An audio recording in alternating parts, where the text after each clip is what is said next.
एवं संचिन्त्य भगवान् स्वराज्ये स्थाप्य धर्मजं नन्दयामास सुहृदः साधूनां ವರ್ತ್ಮ ದರ್ಶಯನ್. ಭಾಗವತದ 3ನೇ ಸ್ಕಂದದ 3ನೇ ಅಧ್ಯಾಯದ 16ನೇ ಶ್ಲೋಕ ಇದು. ಕೃಷ್ಣ ಮಾಡಿ ತೋರಿದ ಲೀಲೆಗಳನ್ನ ಉದ್ಧವ ವಿದುರನಿಗೆ ವರ್ಣನೆ ಮಾಡ್ತಿದ್ದಾನೆ. ಭುವಿಗೆ ಭಾರರಾದ ಎಲ್ಲ ದೈತ್ಯರನ್ನು ಸಂಹರಿಸಿದ, ಕೆಲವರನ್ನ ತಾನು, ಇನ್ನು ಕೆಲವರನ್ನ ಬೇರೆಯವರ ಮೂಲಕ ಸಂಹಾರ ಮಾಡಿಸಿದ. ಮತ್ತೆ ತನ್ನವರೇ ಆದ ಯಾದವರು ಕೂಡ ಇನ್ನೂ ಇದ್ದಾರೆ,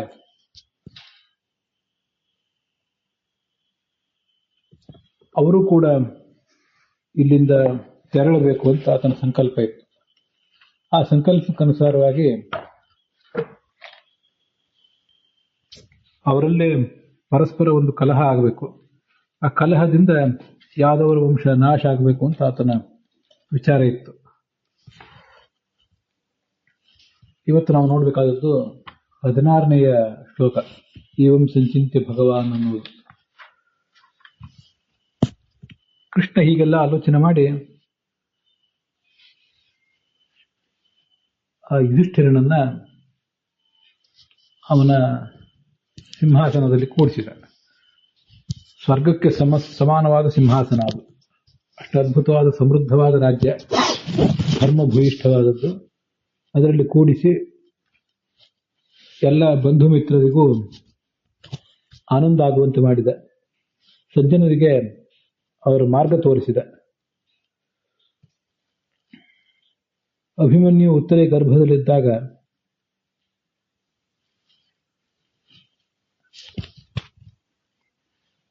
ನಾನು ಅದನ್ನು ಹೇಳುವಾಗ ವ್ಯತ್ಯಾಸ ಮಾಡಿದೆ. ಅಭಿಮನ್ಯುವಿನ ಮೂಲಕ ಉತ್ತರೆ ಗರ್ಭದಲ್ಲಿ ಬಂದಿದ್ದಂಥ ಕುರುವಂಶದ ಒಂದು ಸಂತಾನ ಪರೀಕ್ಷಿತ್, ಆತ ಅಶ್ವತ್ಥಾಮನ ಅಸ್ತ್ರಕ್ಕೆ ತುತ್ತಾದಾಗ ಕೃಷ್ಣ ಅದನ್ನ ಕಾಪಾಡಿದ. ಧರ್ಮರಾಜನಿಂದ 3 ಅಶ್ವಮೇಧ ಯಾಗ ಮಾಡಿಸಿದ. ಧರ್ಮರಾಜ ಭಗವಂತನ ಭಕ್ತನಾಗಿ ಆತನ ಬೆಂಬಲದಿಂದ ತನ್ನ ಸಹೋದರರೊಂದಿಗೆ ರಾಜ್ಯಭಾರ ಮಾಡ್ತಾ ಮುಂದುವರೆದ. ಸರ್ವೇಶ್ವರನಾದ ಭಗವಂತ ಈ ಕೃಷ್ಣ ಮೂಲತಃ ತನ್ನದೇ ಆದ ಅನುಭವದಲ್ಲಿ ಮುಳುಗಿದ್ದವನು. ವಿಷಯ ಪದಾರ್ಥ, ಲೌಕಿಕ ವಿಷಯ ಪದಾರ್ಥಗಳನ್ನು ಆತ ಯಾವ ಕಾರಣಕ್ಕೂ ಅನುಭವಿಸಬೇಕಾಗಿಲ್ಲ. ಆದರೂ ಈ ಜಗತ್ತಿನಲ್ಲಿ ಹುಟ್ಟಿ ಬಂದ ದೇವತೆಯಾಗಲಿ ಸ್ವಯಂ ಭಗವಂತನಾಗಲಿ ಎಲ್ಲ ಲೌಕಿಕ ವೈದಿಕ ಮಾರ್ಗಗಳನ್ನ ಅನುಸರಿಸಬೇಕು. ಅದರಂತೆ ತಾನೂ ಕೂಡ ದ್ವಾರಕೆಯಲ್ಲಿದ್ದು ಎಲ್ಲ ರೀತಿಯ ಸುಖವನ್ನು ಅನುಭವಿಸಿದ. ಹೀಗೆ ತತ್ವಜ್ಞಾನದಲ್ಲಿ ಆಸಕ್ತನಾಗಿದ್ದು ಲೌಕಿಕ ಕಾರ್ಯಗಳೆಲ್ಲವನ್ನೂ ಹಾಗೆ ವೈದಿಕ ಕಾರ್ಯಗಳೆಲ್ಲವನ್ನೂ ಮಾಡಿ ತೋರಿಸಿದ.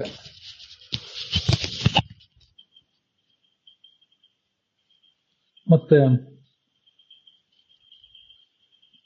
ತನ್ನ ಸಂಬಂಧಿಗಳಾದ ಎಲ್ಲ ಯಾದವರಿಗೂ ಸಂತೋಷ ಕೊಟ್ಟ.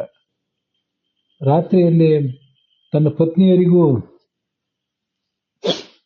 ಜೊತೆಯಾಗಿದ್ದು ಅವರಿಗೆ ಸುಖ ಕೊಟ್ಟ. ತನ್ನ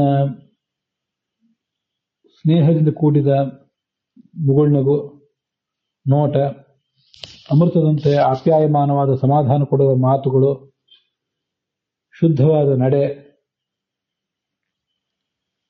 ಮತ್ತು ತನ್ನ ದಿವ್ಯವಾದ ಕಲ್ಯಾಣಮಯವಾದ ಶರೀರ, ಇದನ್ನ ಆತ ಯಾದವರಿಗೆ ತೋರಿಸಿದ. ಅವರ ಬಂಧುವೇ ಆದ್ದರಿಂದ ಅವ್ರ ಜೊತೆ ಇರ್ತಿದ್ದರಿಂದ ಅವರಿಗೆ ಅದರಿಂದ ಸಂತೋಷ ಅನಿಸಿತು. ಅವನ ನಡೆನುಡಿಗಳಿಂದ, ಅವನ ವ್ಯಕ್ತಿತ್ವದಲ್ಲೇ ಅವರು ಹೀಗೆ ಆಕೃಷ್ಟರಾಗಿದ್ದರು. ಇಹಲೋಕಕ್ಕೂ ಪರಲೋಕಕ್ಕೂ ಅದರಿಂದ ಸಂತೋಷ ಅನಿಸಿತ್ತು. ಪರಲೋಕದ ದೇವತೆಗಳು ಅವನ ವ್ಯಕ್ತಿತ್ವಕ್ಕೆ ಮರುಳಾಗಿದ್ದರು, ಅದನ್ನು ಪ್ರಶಂಸಿಸಿದರು. ಇಹಲೋಕದ ಜನರು ಕೂಡ ಅದನ್ನು ಪ್ರಶಂಸಿಸಿದರು.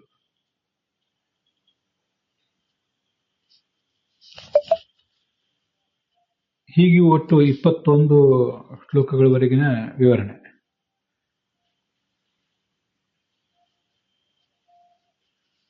ಈಗ ಅದರ ವ್ಯಾಖ್ಯಾನ ವಿಷಯಗಳನ್ನ ಗಮನಿಸೋಣ. ಸ್ವರಾಜ್ಯ ಅಂದ್ರೆ ಸ್ವರ್ಗಕ್ಕೆ ಸಮವಾದ ರಾಜ್ಯ ಅಂತ ವಿಜಯಧ್ವಜರು ಮತ್ತು ಯಾದವಾರರು ಬರೆದಿದ್ದಾರೆ. ಅದು 16ನೇ ಶ್ಲೋಕಕ್ಕೆ ಸಂಬಂಧಪಟ್ಟಂತೆ.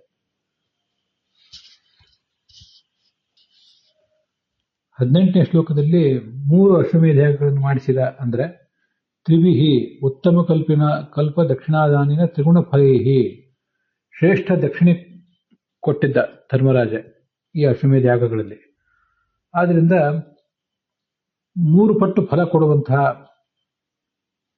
5 ಸಂಖ್ಯೆಯ ಅಶ್ವಮೇಧ ಯಾಗಗಳನ್ನು ಮಾಡಿಸಿದ ಅಂತ. ಇದನ್ನ ಹಿಂದೆ ನಾವು ಮಹಾಭಾರತದಲ್ಲಿ ನೋಡಿದ್ದೀವಿ. ತಾತ್ಪರ್ಯ ನಿರ್ಣಯದಲ್ಲಿ ಇದರ ಬಗ್ಗೆ ವಿಶೇಷ ವಿವರ ಇದೆ.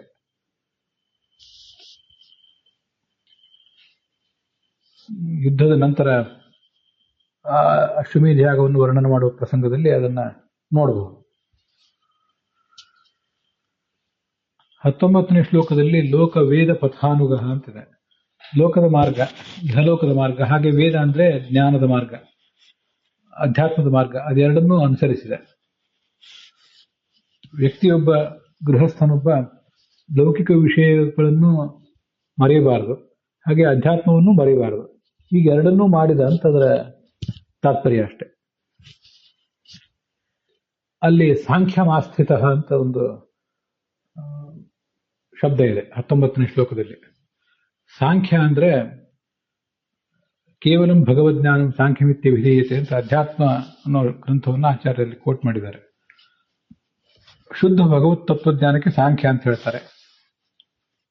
ತತ್ವಜ್ಞಾನದಲ್ಲಿ ಆಸಕ್ತನಾಗಿದ್ದು, ತತ್ವಜ್ಞಾನವನ್ನು ಇನ್ನೊಬ್ಬರಿಗೆ, ಉದ್ಧವಾದಿಗಳಿಗೆ, ಅರ್ಜುನಾದಿಗಳಿಗೆ, ಪಾಂಡವರಿಗೆ ಹೀಗೆಲ್ಲ ಉಪದೇಶಿಸುವುದು, ಇದೇ ಮೊದಲಾದ ಕಾರ್ಯದಲ್ಲಿ ಆತ ಯಾವತ್ತೂ ಆಸಕ್ತನಾಗಿದ್ದ ಅಂತ ಅದರ ಅಭಿಪ್ರಾಯ.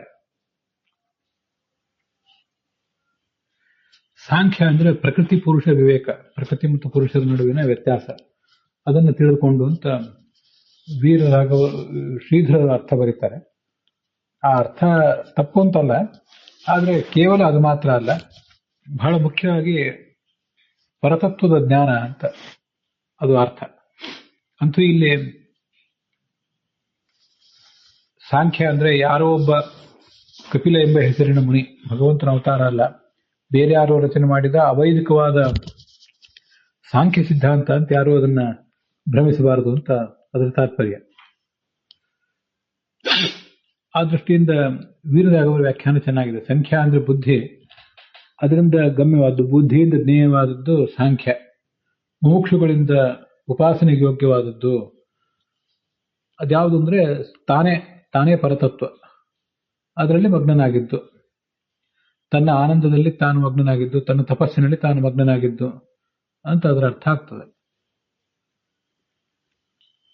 21ನೇ ಶ್ಲೋಕದಲ್ಲಿ ರೇಮೇ ಕ್ಷಣದಯ ದತ್ತಕ್ಷಣ ಸ್ತ್ರೀ ಕ್ಷಣ ಸೌಹೃದ ಅಂತಿದೆ. ಅಲ್ಲಿ ಕ್ಷಣದ ಅಂದ್ರೆ ರಾತ್ರಿ ಅಂತ ಅದರ ಅರ್ಥ. ಅಲ್ಲಿ ಕ್ಷಣದ ಅಂತಿದೆ, ಕ್ಷಣದ ಅಂದ್ರೆ ರಾತ್ರಿ ಅಂತ ಅರ್ಥ. ಆ ರಾತ್ರಿಯನ್ನ ಕ್ಷಣದ ಅಂತ ಯಾಕೆ ಕರೀತಾರೆ ಅಂದ್ರೆ, ರಾತ್ರಿ ಕಾಲ ಮನುಷ್ಯನಿಗೆ ಸ್ವಲ್ಪ ವಿರಾಮ ಸಿಗ್ತದೆ. ಹಗಲಿನ ಹೊತ್ತಿನಲ್ಲಿ ಅವನ ಉದ್ಯೋಗ ವ್ಯಾಪಾರ ಇತ್ಯಾದಿಗಳಲ್ಲಿ ಮಗ್ನನಾಗಿರ್ತಾನೆ.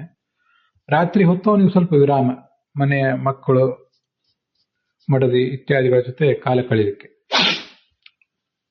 ಅದನ್ನೇ ವಿಜಯಧ್ವಜರು ಅನೇಕ ಕ್ಷಣದ ಶಬ್ದಾರ್ಥೋ ದರ್ಶಿತ ಅಂತ ಬರೆದಿದ್ದಾರೆ. ಕ್ಷಣದ ಅನ್ನೋ ಶಬ್ದಕ್ಕೆ ಇದೇ ಅರ್ಥ. ಕ್ಷಣಂ ದದಾತೀತಿ ಕ್ಷಣದ, ಸ್ವಲ್ಪ ಹೊತ್ತು ವಿರಾಮ ಕೊಡುತ್ತದೆ ಮನುಷ್ಯನಿಗೆ, ವಿಶ್ರಾಂತಿಯನ್ನು ಕೊಡುತ್ತದೆ ಅಂತ ಅದರ ಅರ್ಥ. ಕ್ಷಣಕಾಲಂ ಸೌಹೃದಂ ಎಸ್ ಸಹ ಸ್ತ್ರೀ ಕ್ಷಣ ಸೌಹೃದ, ತನ್ನ ಸ್ತ್ರೀಯರಿಗೆ ಒಂದು ಸ್ವಲ್ಪ ಕಾಲ, ಅಲ್ಲಿ ಕ್ಷಣ ಅಂದ್ರೆ ಕೇವಲ ಕ್ಷಣ ಅಂತಲ್ಲ, ಇಲ್ಲೊಂದು ಸ್ವಲ್ಪ ಹೊತ್ತಿನ ಸೌಹೃದ, ಪ್ರೀತಿ, ಪ್ರೇಮ ಇದನ್ನು ಕೊಟ್ಟ. ಅಲ್ಲಿಗೆ ಇವತ್ತಿನ ಈ ಭಾಗ ಸಮಾಪ್ತ ಆಗಿದೆ.